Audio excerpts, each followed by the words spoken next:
Labor Party spokesman for rural communities, Mark Cameron, has introduced a members' bill aiming to eliminate mandatory climate-related financial disclosures for banks and insurers.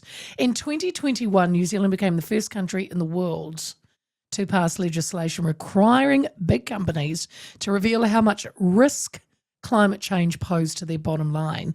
Cameron argues that such requirements amount to social engineering and believes that financial institutions should have the autonomy to decide whether to report on climate impacts voluntarily. He contends that removing these mandates would foster a more business-friendly environment, particularly benefiting sectors like agriculture by restoring traditional relationships between farmers and the banks.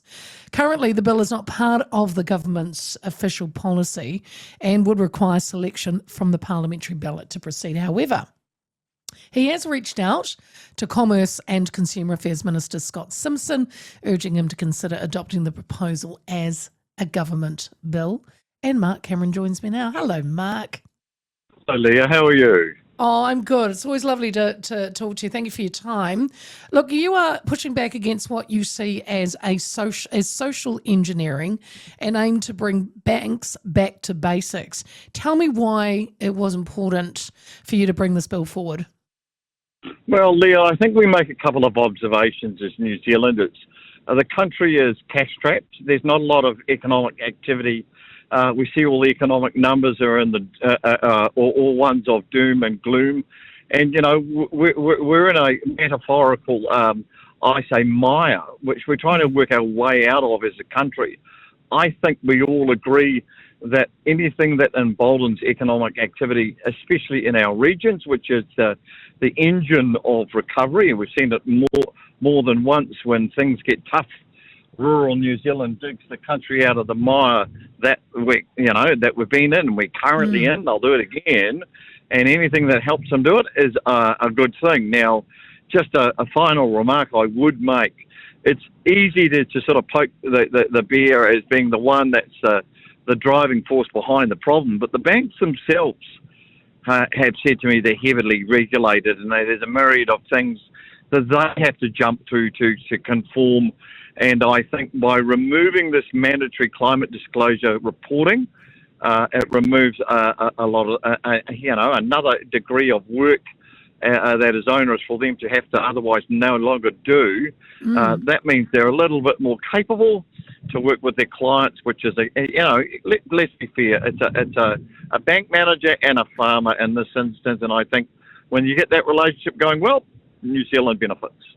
Yeah, I'm glad you said that, because it's not, so we're not looking at political interference in financial enterprises, because you've just said the banks have, you've spoken with, but it's allowing, fair to say, market forces to guide decisions without these imposed obligations.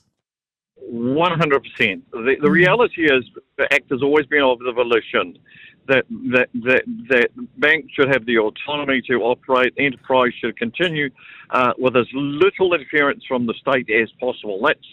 That's a truism or a factoid of all things Act. The point remains, though, however, this is currently legislation that's mandatory, and banks have said to me, along with other things that they are obligated to do, it's for the work.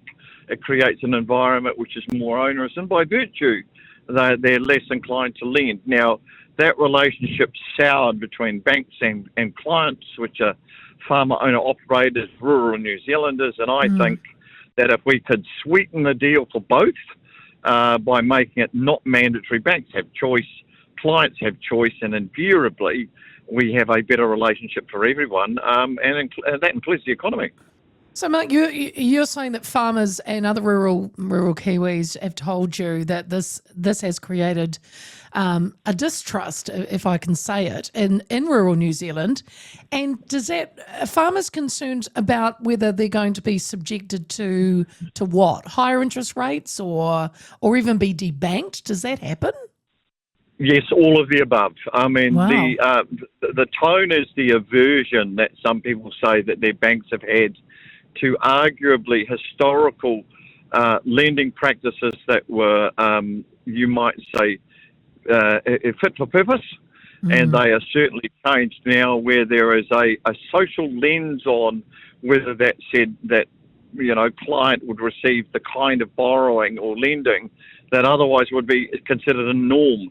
That's changed, and Yeah. farmers are saying, especially when I'm in rural New Zealand, go to field days, etc., that some of the bank's behaviour is unnecessarily onerous, and given that the banks are being asked to do this stuff, they defer that all of that to the farmers. Now, I think if we could relieve the pressure on both the farmer owner operators, the people that are trying to borrow money to get a herd of cows together, whatever it is, and relieve the pressure on the banks themselves, I think you've got two parties that then form a better relationship. You can only get better economic activity out the back of that. Mark, some critics might say removing these rules could make New Zealand look like we're ignoring climate risks. How do you respond to that? I think that's unnecessary overreach. What I would state is that New Zealand has an ETS. We have a set of agreed emissions reduction targets. They are currently set in that framework.